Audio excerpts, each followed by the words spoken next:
Hey everyone, happy Wednesday. Hope you are all doing well and having a great week. I'm sat down this week. I made that decision a couple of moments ago, as you probably saw when I pressed the button on my desk and it all came down. This is how I'm positioned when I do my podcast show. Obviously, for a 2-hour show, it'd be nice to stand up for the full thing, but I always worry that I'm going to start swaying backwards and forwards. It has been a really strange week for lots of great reasons and some not so great reasons, and I'm happy to go into all of that. But firstly, I'd like to thank everyone for tuning in, as always. I say this every week, and I'm going to keep saying it every week. This is one of my favourite times of the week. It's a good moment to reflect, especially in the middle of a week, and it's a great chance to reconnect with those of you that support me or just like tuning in. I had someone in the countdown, Zimbaz, said, Myles, I think I've been subbed to you for like 10 years. Only recently have you started popping up again. And I get people saying this every week, which is great because it's proving what I was hoping would be the case, which is I'm just going to keep doing these every Wednesday.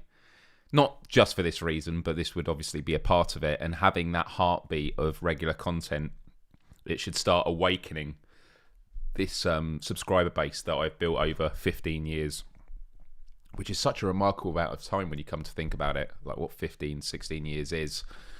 I mean, as I say that, I'm like, that's almost half my life. And yeah, it's just a great time to discuss issues. The last Wednesday of every month is a Q&A for just general conversations. But that is allowed to take place here. So if you have any questions, you can ask them. I can pop them up on the screen.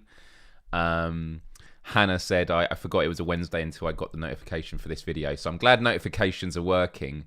And if you haven't already, next to the subscribe button on my channel, there's a bell. And if you click it, you can set notifications. And the only times you'd get notifications are when I upload my podcast episodes and when I do these Wednesday live streams. I don't really do anything else yet on this channel. I mean, I have ideas, but I want to kind of keep it clean and very focused because I'm someone whose mind is very all over the place. I always like to try new things. And I realise that for the long term with this channel, I need to just keep it focused and stick with the plan, and it should hopefully develop over time and improve. So today's episode, as you can see from the title, is about 3 ways technology is going to revolutionise the world. Now, a few weeks ago, we did an episode on the IPCC report regarding climate change, the climate emergency, what a disastrous situation humanity finds itself in. And I went away from that episode feeling that we'd done a lot of good, examining the issues, the threats, and then touching upon some of the solutions. But the solutions aspect I felt was quite thin. And as I started reflecting, I looked back on videos I'd made maybe 10 years ago about certain technologies. I've always been into futurism, but 10 years ago I used to do videos on things that will occur through innovation that will revolutionise the world and change it drastically. And upon seeing a few videos in response to the IPCC report online, there are a lot of organisations that are examining these technological trends. And so today, I just want to tell you about 3 ways that technology is going to really shake up the way the world is in the next decade to 2 decades, like 10 to 15 years. And it is really exciting. And if I was to talk about this maybe 5 years ago, maybe more towards 10, and it definitely was the case when I was making videos 10 years ago, there would be a lot of resistance to the things I'm going to talk about. Seems a bit up in the air, like really. But the rate of change in society because of technology and the volatility of, our economic systems, the threats that we deal with, whether it's a pandemic or economic issues. In the UK we have Brexit, or it's political in terms of really big swings in elections. For me, that has created a new way of thinking amongst most people, which is, when it comes to new developments, it's no longer a question of if, but when. And so I feel that as I go through these today, a lot of it will probably make sense a lot more than it would have done 10 years ago. An example we will go into is about transportation. And I did a video on my channel a decade ago about the idea of ownership becoming obsolete because of technology. I mean, think about it. It's already happening with movies and music. People subscribe to subscription services, so you don't own the content. You don't buy physical copies. You just have access. And I was discussing how this is going to happen with transportation. People aren't going to need to own cars.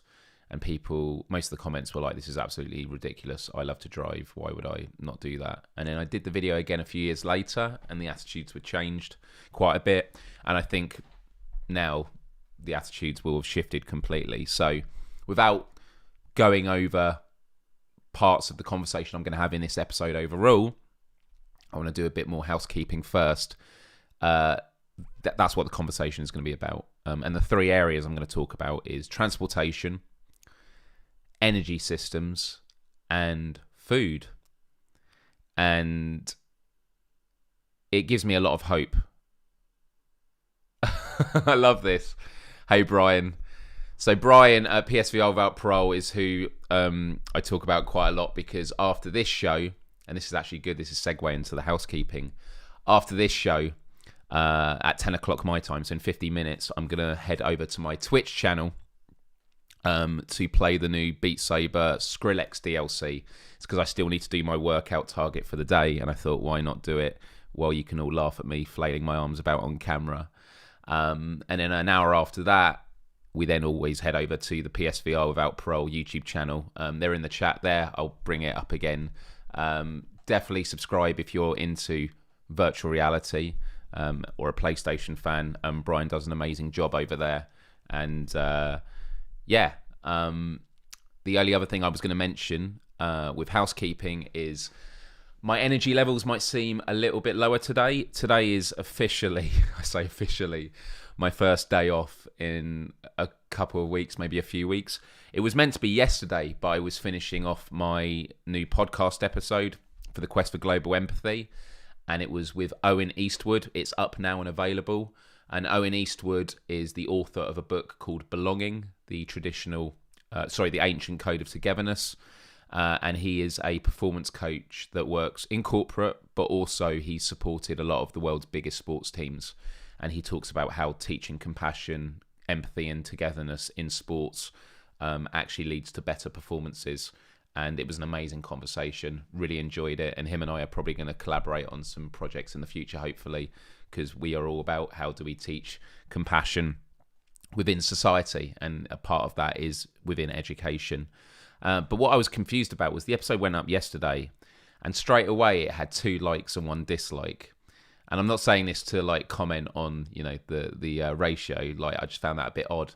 And then I woke up this morning, and there was only 1 like, and there was nothing else. So there's been some really weird stuff happening with the algorithm, and also with the content I was posting on Instagram. And it's one of these things where in the past week, I've really got my stuff together. I'm really getting into a flow with making content creation. I'm building my confidence up. And then all this stuff was happening. I love someone's thumb down the chat. I love it because when people give a thumbs up or thumbs down on this live stream, it comes up on the page quite big for me. So it's really obvious. But yeah, if you are watching, do give it a thumbs up or a thumbs down. It's all engagement. You can send love or hate. Bring it. But yeah, it's been a bit of a weird week in that sense. But I got the episode up and I was like, that's great. And then I remembered that my friend Mike Figueiredo, who is the host of a podcast show, a big progressive YouTube channel called The Humanist Report, I was supposed to be doing an episode with him, 3 o'clock his time, which was 11 o'clock my time in the evening. So at 11 o'clock last night, I filmed a new podcast episode from 11 till we finished about 2 in the morning. The episodes are, again, really, really good. And I'm realizing now that I am getting to a point where I could probably do an episode a week. That's an ambition. It's not currently set in stone. And then I've got to think when the best time to upload it would be. Maybe a Friday. And then if I do, keep Wednesdays for this, I think that's 2 good bits of content for me to focus on. So yeah, I'm feeling really, really good about it all. And I just want to say a huge thank you to everyone that's been supporting, because it's been a real difficult... It's been a difficult time for everyone, but for me, with my freelance stuff and, obviously building this home studio setup, I'm trying to, work out the direction of travel for me. And it's kind of a chicken or egg thing that you start putting certain things in motion. You get feedback to it. And sometimes you've got to lean into it more, and sometimes you've got to resist. So, for example, the fact that the podcast yesterday had all this weird stuff happening with likes and dislikes, and it's had like 50 views. I know it will build up over time, because the thing with my podcast show, they're 2 hours long. So when people get it in their subscription feed, people aren't going to say, "Oh, I can just sit back and watch it now." They'll probably be saving it and saying, "I'll come back to this later when I've got time." So, yeah.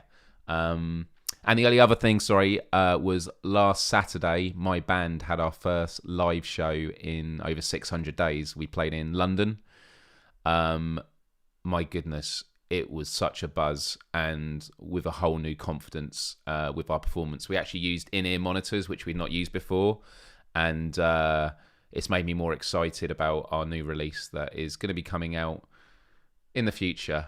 We can't announce anything yet, but I'm really, really excited about all of it. So, with all that said, I want to say a huge thank you to everyone for tuning in. And if you have any questions, not just about what I'm going to be talking about with this topic, but about anything, feel free to ask, and we'll just keep this conversational, all right? So, I've got my tea here. We were talking about the climate emergency, and when you are faced with problems that are so huge, it can create anxiety. I'm someone who's dealt with climate anxiety many times over the last 10 years, and it's stuff that we need to talk about more and more. And the dichotomy I always find myself in, and I've mentioned this before, is when I have conversations with people about these big issues, depending on where I start the conversation, it can influence what the response is. So, for example, if I start talking about, in this case, climate change and the climate crisis, I will get people saying, "Myles, you're so doom and gloom, you're such a pessimist." To which I would then respond, "Well, it's because I haven't got to speak about what we can do about it yet." And then on the flip side, if I go into conversations talking about all the developments that are happening, all the advancements in technology and progress with movements and organizations, I will get, "Oh, you're so utopian. You're so optimistic." To which I then respond, it's because I've not explained what's at risk yet if we don't take action. So with all that said, here we go. My car is electric and I've got solar panels on my roof. EcoFlex. That's amazing.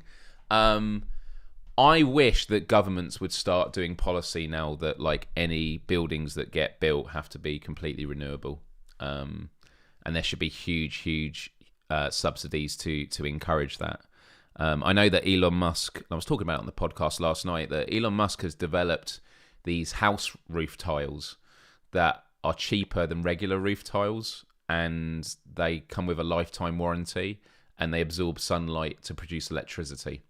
I mean, these are things that are really, really exciting. So, 3 ways technology is going to revolutionise the world. I feel like we should do a poll at this point of what I should deal with first.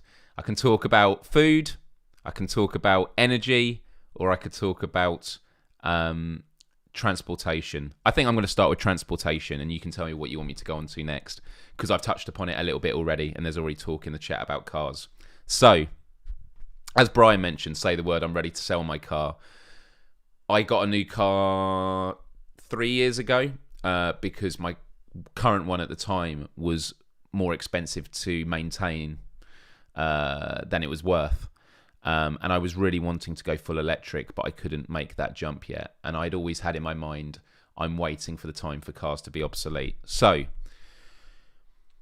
one of the huge changes that is going to take place is, as we are seeing, a rise in the production of electric cars. Now, when this starts getting used with freight and long haul transportation of goods, that is where the economies of scale are really going to show that, you know, the cheapness of having electric vehicles is going to show. And the electric car aspect of this conversation isn't actually telling the full story because of what I mentioned earlier about ownership. The dream is not that everyone owns an electric car, because most people keep their vehicles, if they own a car, on their driveway maybe 70-80% of the time. They just use it to get to and from work, maybe to go shopping. And so we have societies where there are all these massive metal vehicles that are just sat around. And what happens when you go somewhere? You've got to find parking. There's congestion. Before the pandemic, the idea of us working from home seemed very alien. And so the idea that we all travel and use roads at the same time for the same 1 to 2 hours every morning, and then the same 1 to 2 hours in the evening, we're all using, funneling these cars down arteries with our road systems is absolutely insane.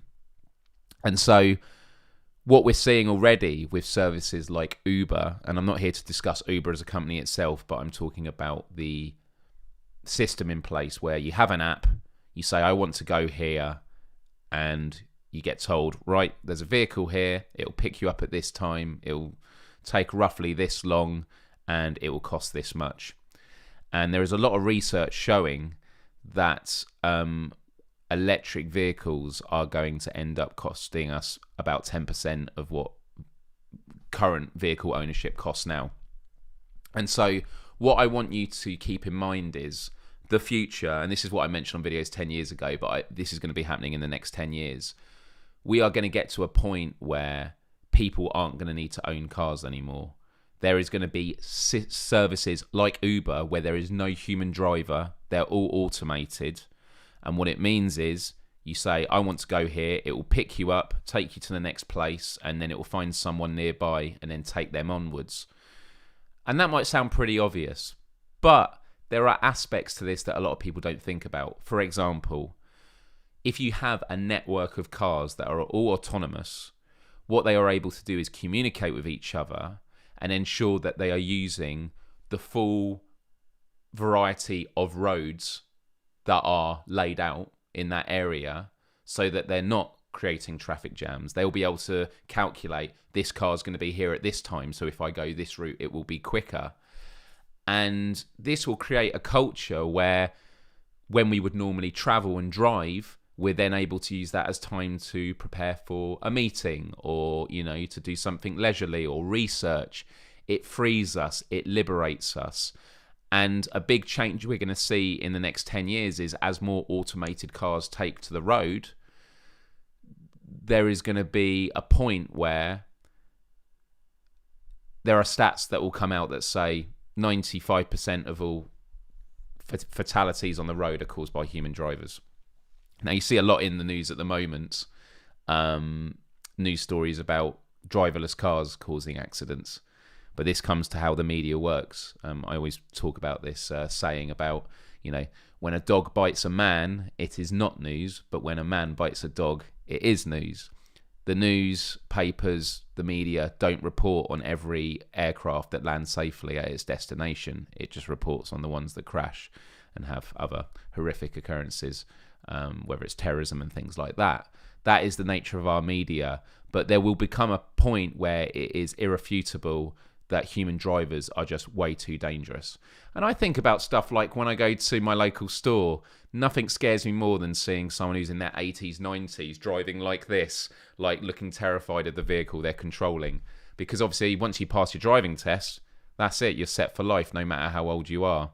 And an elderly relative of mine many years ago had an incident where he slipped and he put the car in reverse instead of forward, and he pinned a woman to a wall in a shopping car park. She was all right in the end, but still, that's really messed up. And so human drivers are going to be phased out. They're not going to be needed. Now, the massive pushback we always get is, but I like the freedom to drive. I love to drive.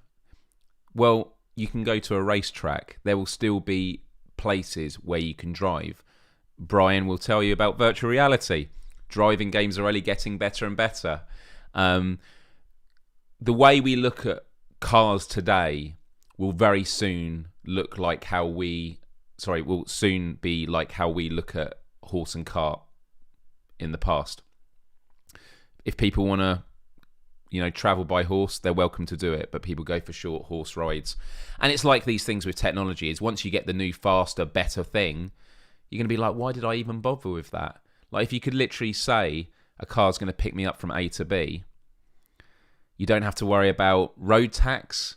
You don't have to worry about, having a driveway. You don't have to worry about finding car parking space. It just takes you. You get out, and then it goes and picks someone else up. It means there are less cars needed on the road. And this is really important, because when we look at ways of living and the way that we consume resources so we can all own a car, the population of China, if the Chinese people live their way of life the same way that they do in America, it would be impossible. There's physically not enough resources in the ground to produce that number of cars. And so there has to be a change. So when we look at the climate crisis and the need for a reduction in fossil fuels, you think how much petroleum is used for cars and vehicles. Automated electric vehicles is going to be the future. And when you get all those cars off the road, it's not only going to improve the environment because of, the combustion engines no longer putting so much carbon into the atmosphere, it's going to reduce pollution. And there was a report I saw earlier today about the fact that pollution is actually responsible for more deaths than car crashes, AIDS and HIV. And there was one other thing it put in that bundle. But that is going to be really, really significant. And so the idea of us all owning cars, or even having to, get lessons to drive cars, it's just, in the next 10 years, I think it's gonna go away. At my office, we have a huge flat roof going to waste. The office uses so much electric, I would have thought solar would be a no-brainer. Well, this is it. We have so many spaces on the roofs of our buildings that it's a really, really great opportunity there. I love this next point. Great point I forgot to touch upon. Automated cars also allows people who can't currently drive to get out on their own, blind people, disabled. And arguably a lesser important point, drink driving. People who drink drive, I assume, would often do it because they have no other way of getting home. If there was no need to drive somewhere and you knew you were going to get picked up and taken somewhere else, that would, reduce it as well. So that is number one. Are people excited at that idea? What do people think? Is there anyone in the chat who's resistant to the idea of not owning a car? I'm curious.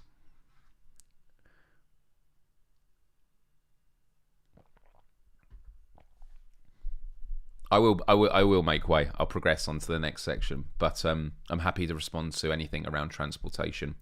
And as electric vehicles become more and more prominent, this will also impact aviation.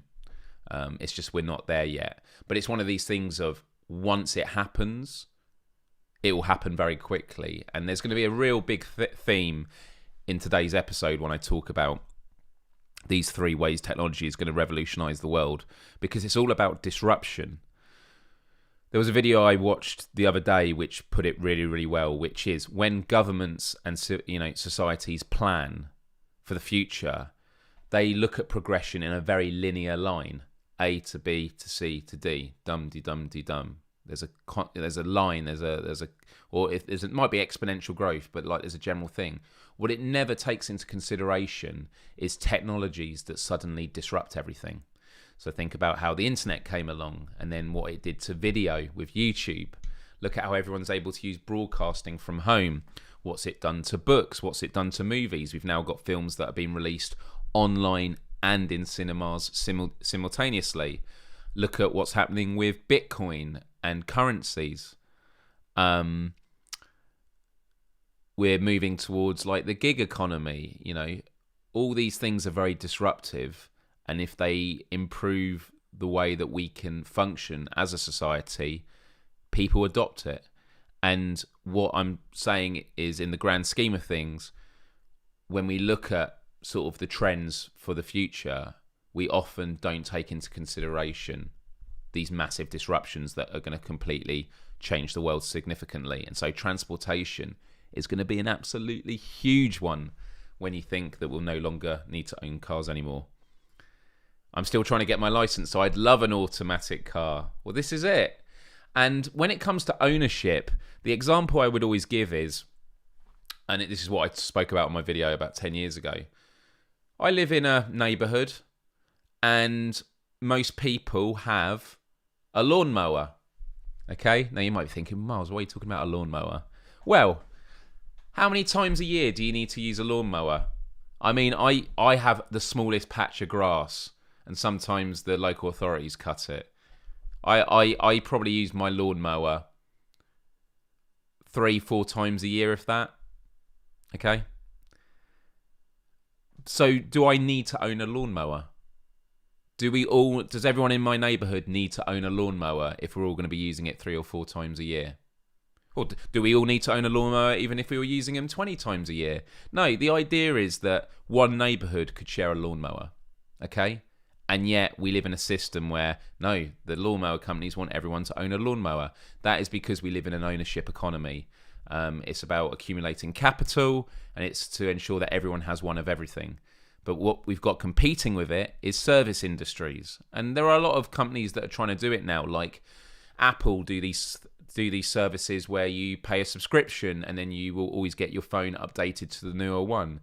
This is the way that it could go with a lot of things. So it's about access to the utility of products. The ownership of it is actually not what we're interested in as human beings. The reason we own things is because that is our way of accessing its utility.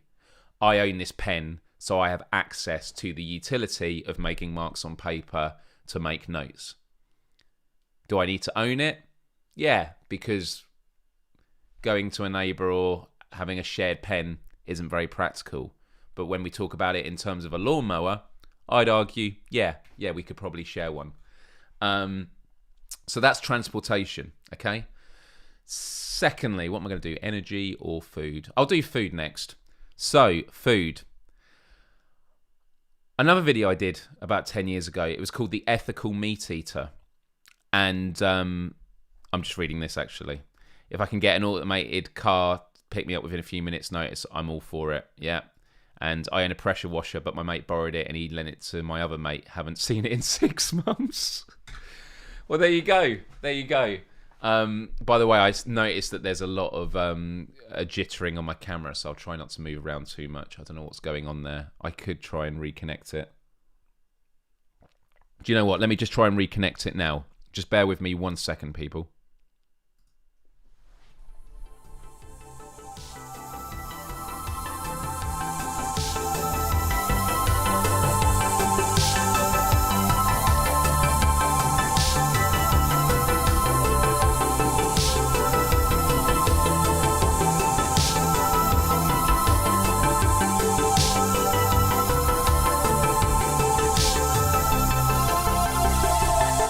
Hey, no, that's not fixed it, so I don't know. I think I'd have to restart the app. Yeah, it's a bit weird. This is what happens when you buy a cheap video card. So, going on to food. So yes, I did this video called The Ethical Meat Eater, and it was proposing the idea of if you were a meat eater and you were offered to eat meat that was 3D printed or grown in a lab, so it didn't come from an animal, and it tasted exactly the same, would you do it? And again, I think attitudes are changing. When I did that video, there were a lot of people going, yeah, but it's not natural, it can't be good for you, or it's probably not going to taste that good. The thing is, when it comes to the natural world, hacking is what humans do, and I don't mean hacking at the meat.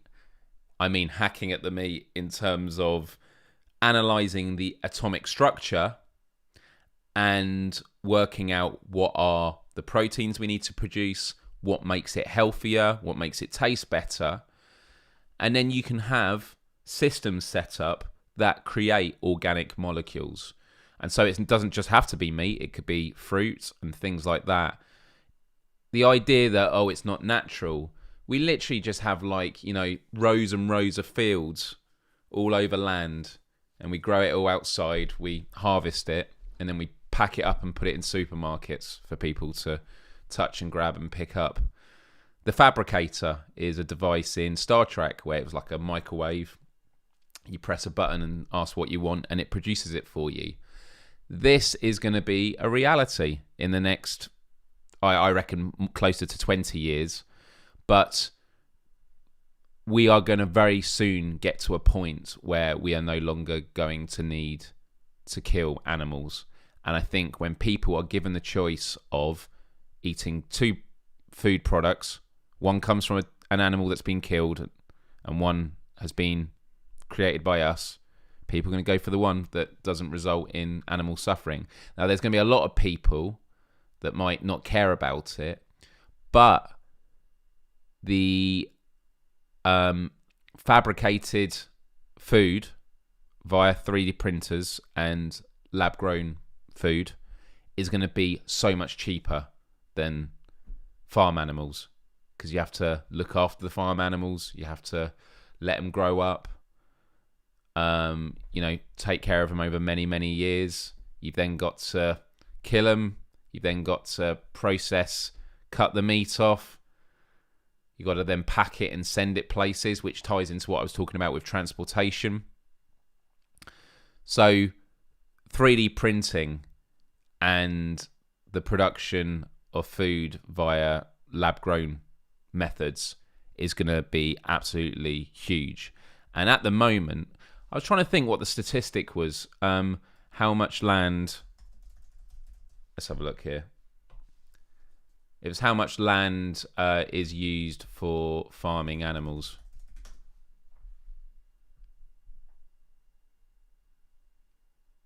So 75% of global agricultural land being used for animal agriculture, because it's also about, you got to produce the feed for them. Oh, I love this. Here we go. This shows what land is used for.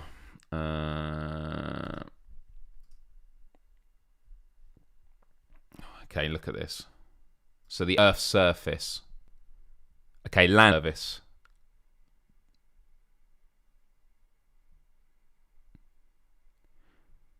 So, let's have a look here. So 50% of land, let me zoom it in a bit, if it's going to let me. 50% of land that is habitable is used for agriculture, 51 million kilometres. 37% is forests. And agriculture land, out of that agricultural land, 77% from livestock, 40 million kilometres squared. So can you imagine if we freed all that up?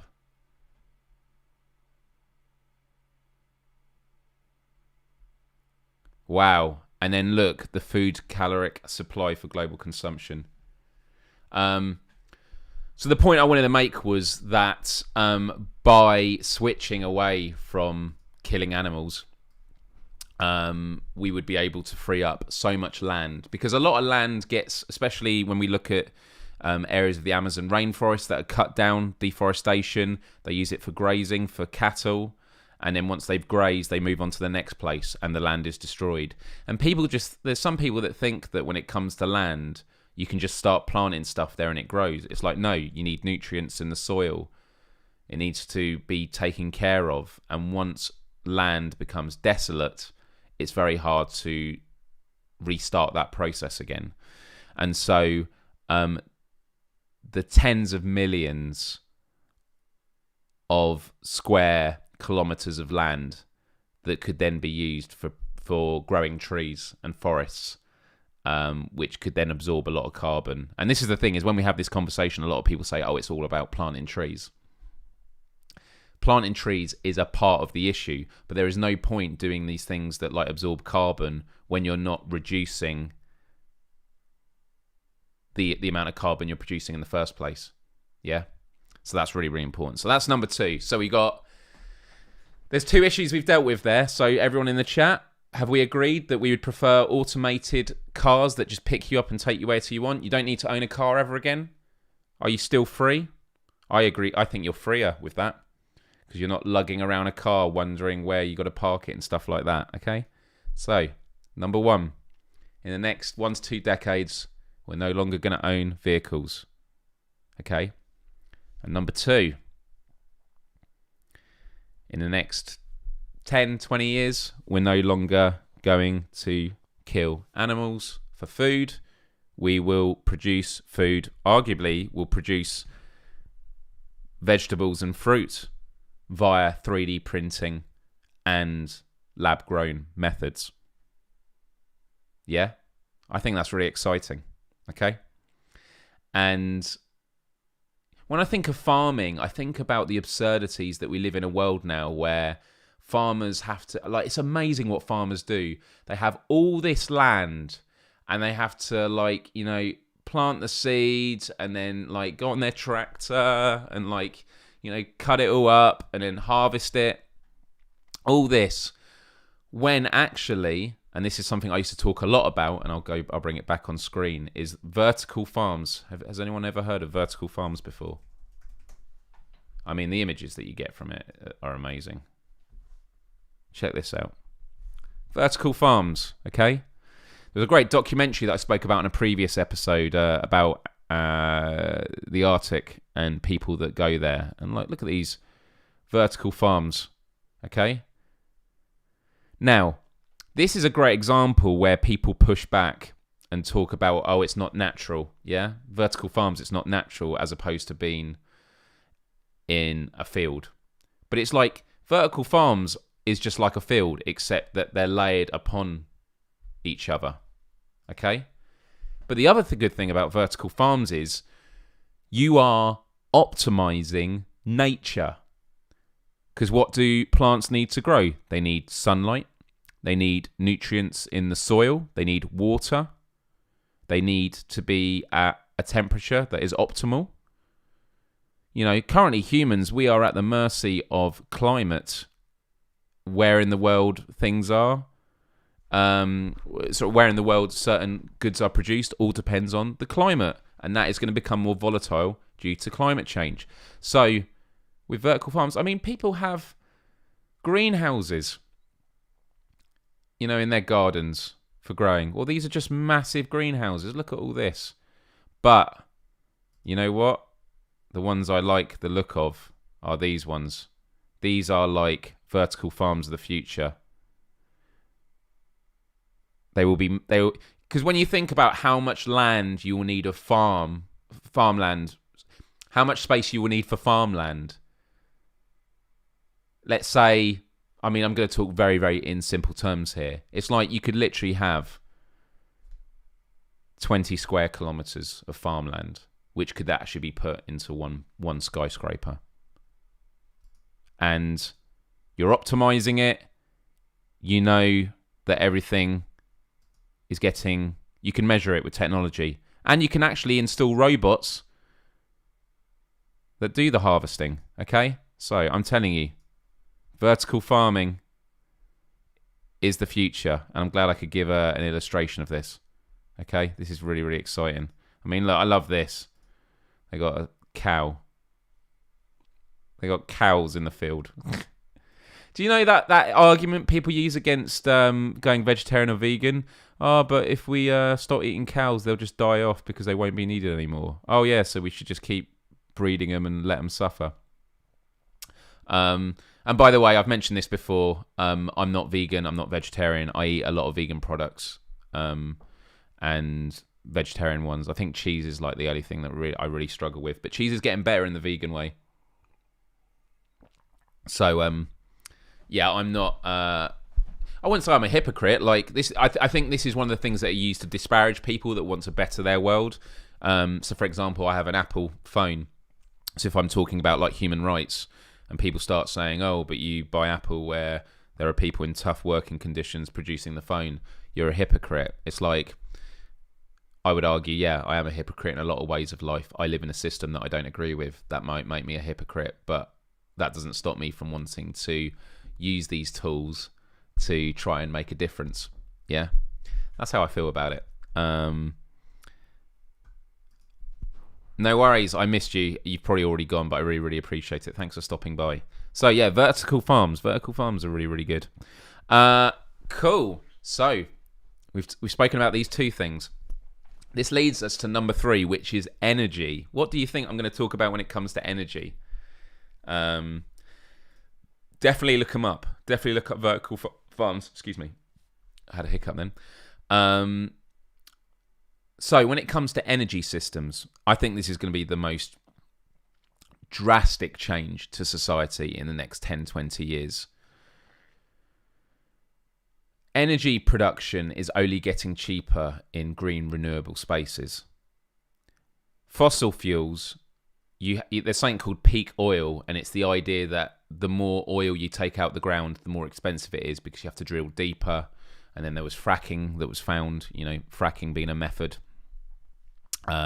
which was like, oh, now we've got cheaper ways of getting oil. Now, for plastics and lubrication, oil is needed, and it's not to say we will ever phase it out completely. But the idea that we get it out the ground just to burn it into the atmosphere to, keep society alive is unsustainable. It's destroying the planet, and so we need to move away from it. And so I think about, some areas in the world. There is a place in Abu Dhabi that is 100% renewable, the city. Is it the PPP?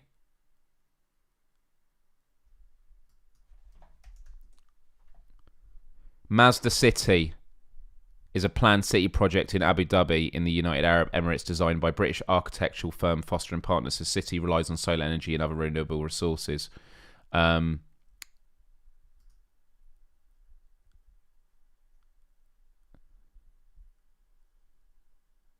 there was one that was built and they abandoned it. That's a shame.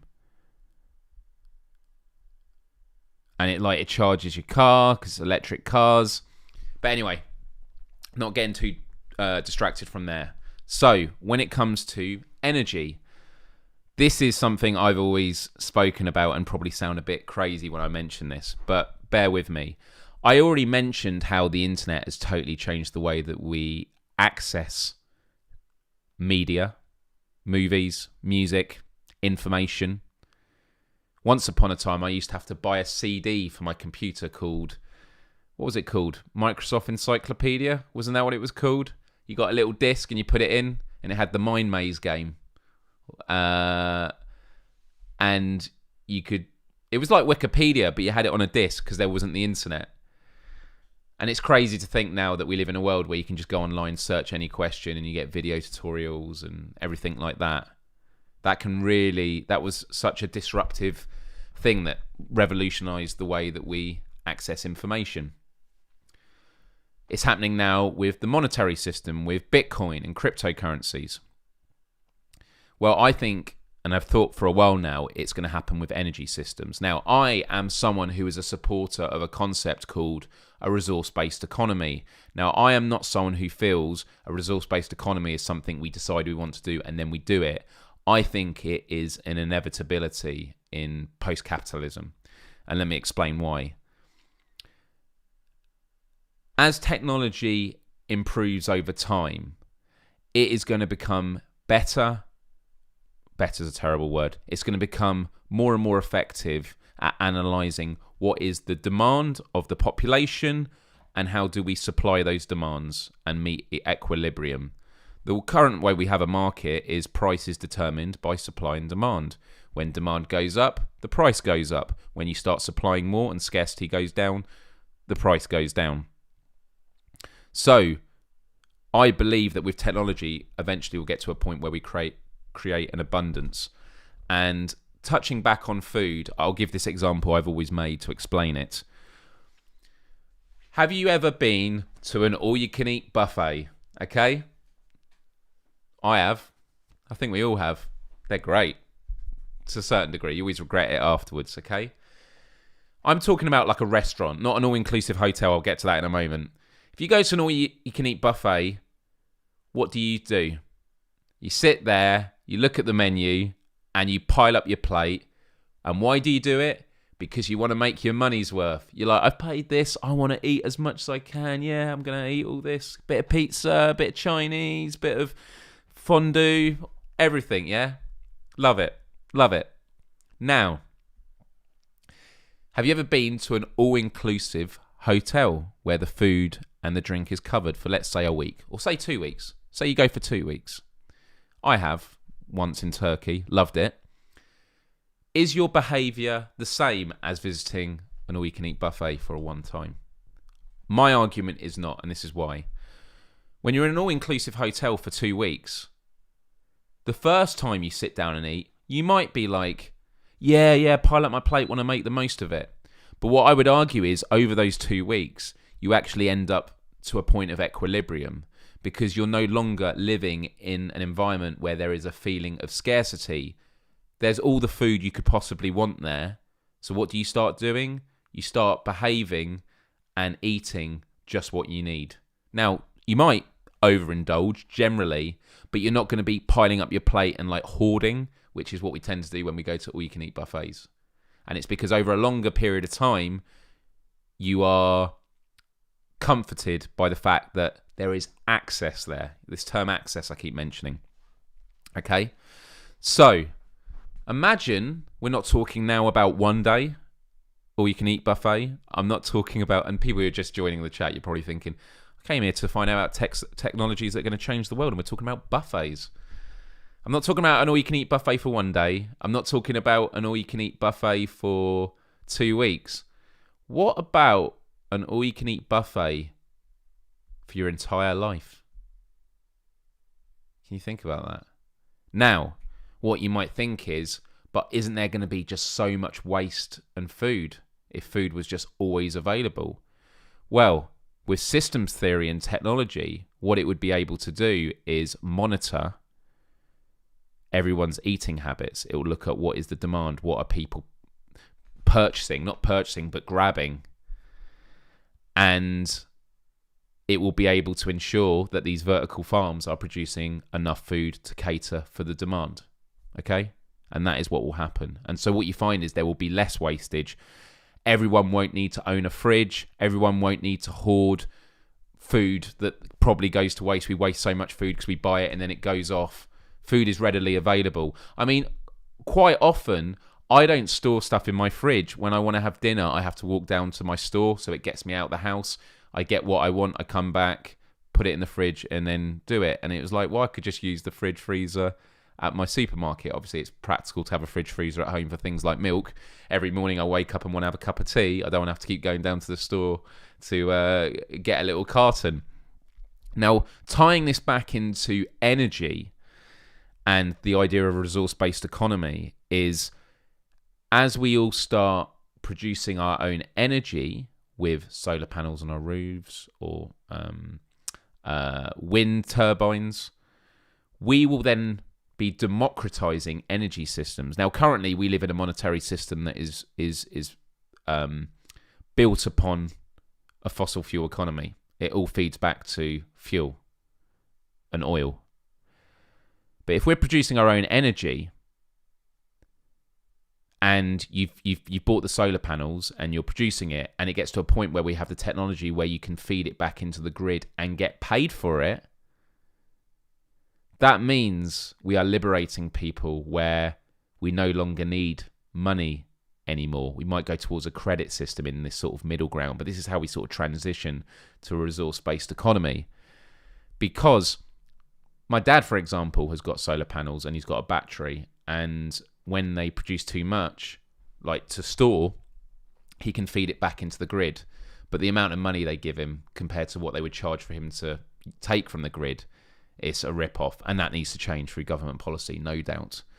And so what I'm saying is that when we all start producing our own energy and we're networked and we can start feeding it in, that is going to be a complete game changer. And arguably, if we then have 3D printers to produce goods and services, or goods, the services would be us creating the blueprints. So for example, I believe we could then move towards a barter system.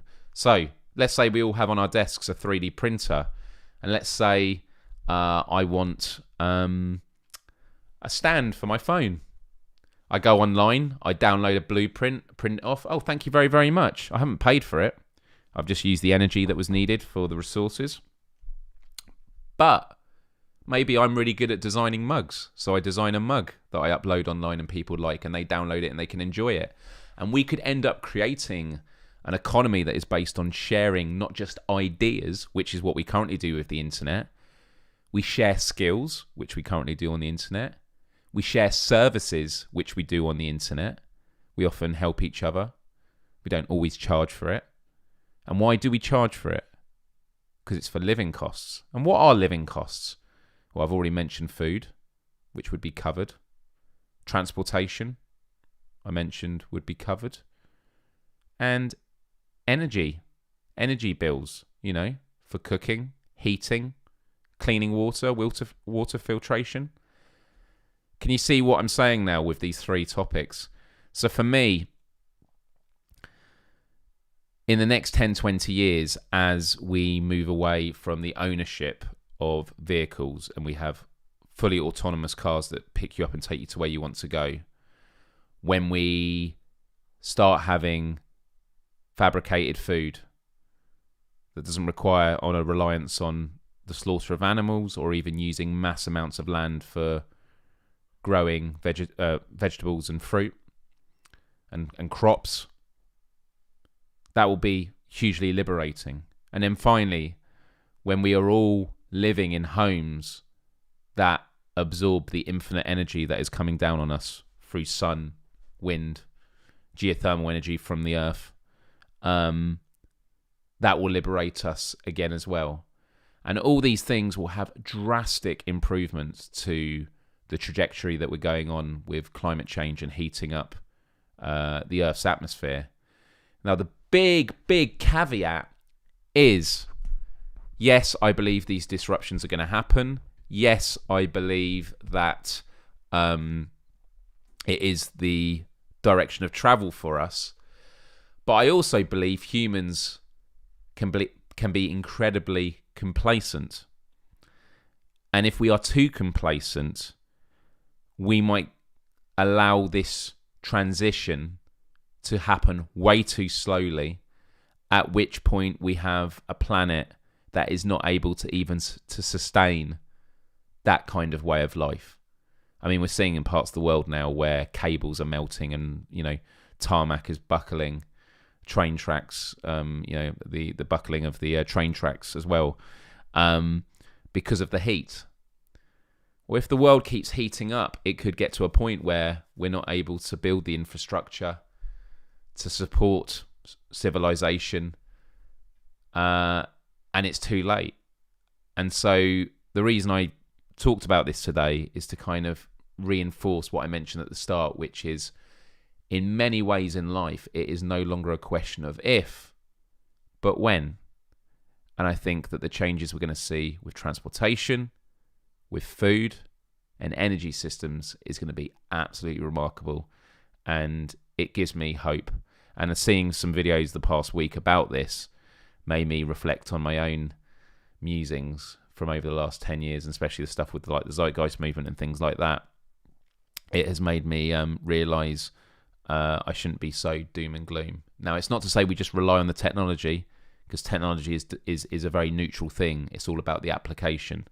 We want to ensure it's democratized. We want to ensure it's not just a few wealthy individuals that use it to maintain their wealth and power over everyone else.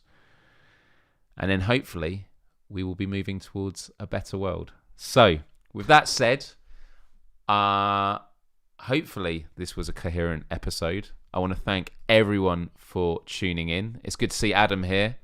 We have the science and technology to put robots on another planet. Putting food in every belly and a roof over every head is technically possible.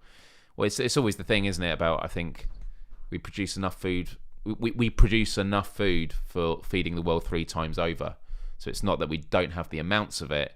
It's just that we don't have the systems in place to ensure it's being economical. It's not being distributed effectively. Oh, going back to the buffet, Whole Foods has an awesome vegan buffet. I actually have been to a vegan buffet once. My friend Raoul took me to one near Piccadilly Circus, and I'm just going to look it up now. Let's do this. And by the way, in 5 minutes, guys, I'm going to switch over to Twitch, and I'm going to do my fitness with Beat Saber, which you can check out and laugh at me. What's it called? As soon as I see it. Tidbits. This is it. Oh, my friend Raoul took me to this. It's amazing.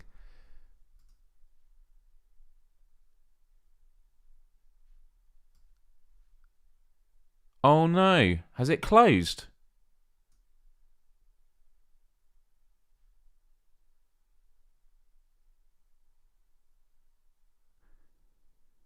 Oh my! They've closed it. So they've just moved to Switzerland and Germany. No! Oh my goodness! They're vegan. Oh man, it was a vegan buffet. It was so good, so good. You basically piled out your plate and then they weigh it, and it was, oh man, I'm gonna have to tell Rao about this. That's so sad, so sad. Cool, right.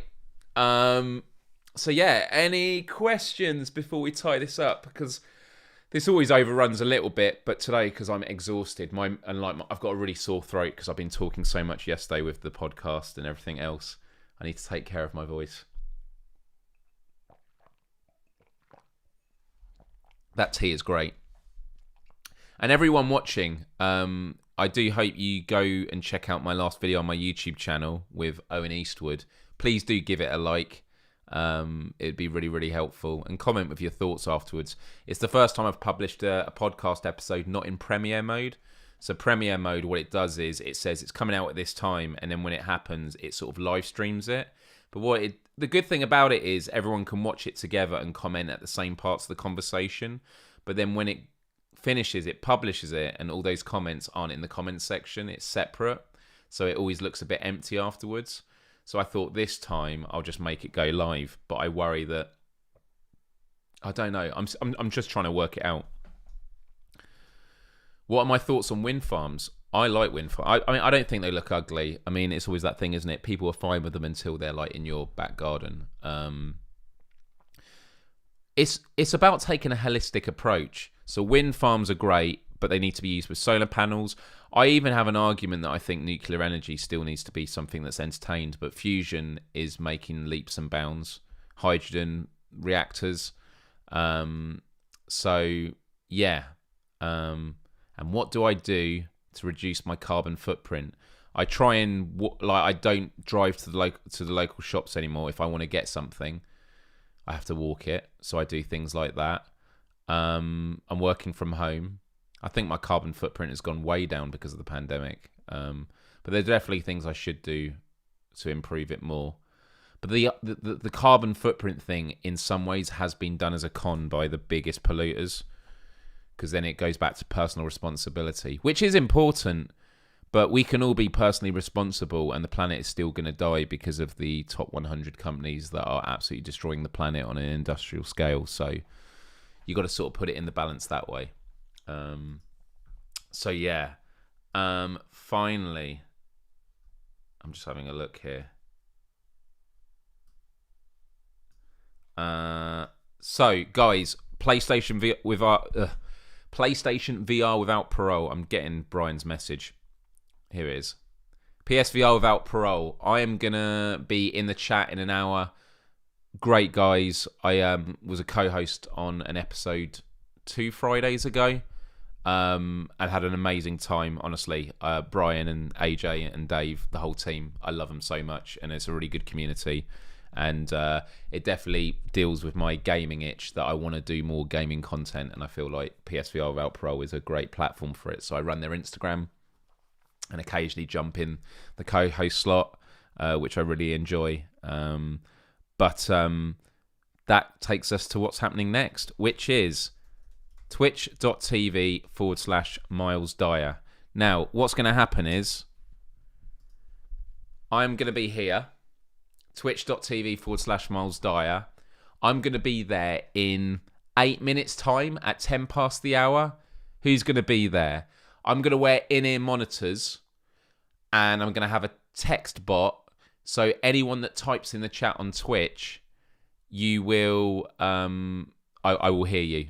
The bot will read your comments in my ear. So even though I'm going to have virtual reality on, and I'm not going to be able to see anything that you say, I will hear it, okay? So that's what's going to happen. Because as of right now, I need to burn 250 calories in an hour. Easy.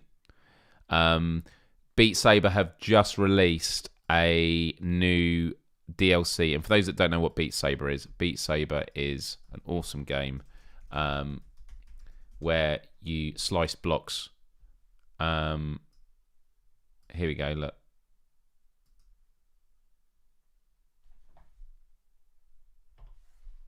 This is it.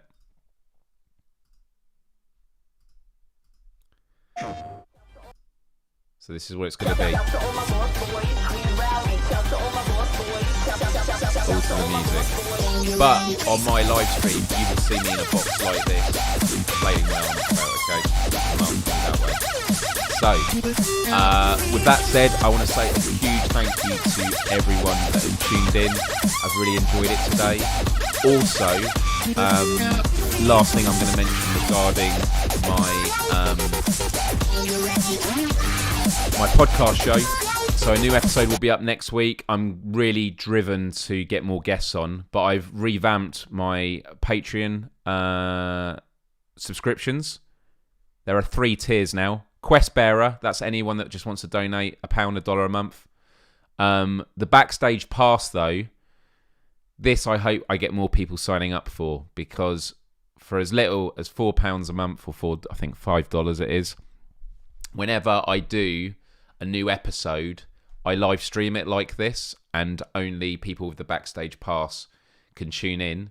You can ask questions, and if I can get the guests to stay around after the 2-hour conversation, then we will answer your questions on there. And then finally, the founding supporter, for people that really want to support the work I do. And, you know, although it is for the podcast show, it does kind of like support everything I do here. And there's 50 of these shirts. Well, actually, there's only 36 left. And on it, it says founding supporter. Can I hold it up properly? Founding supporter. And then on the other side, you got the Quest for Global Empathy logo, which I love.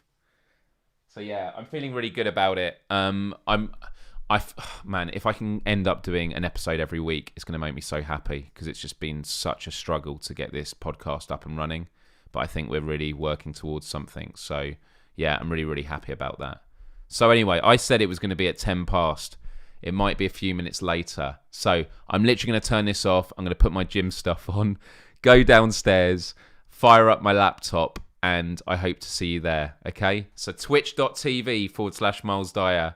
And I look forward to seeing you there. Take care of yourselves. I love you all. Really, really respect all the support.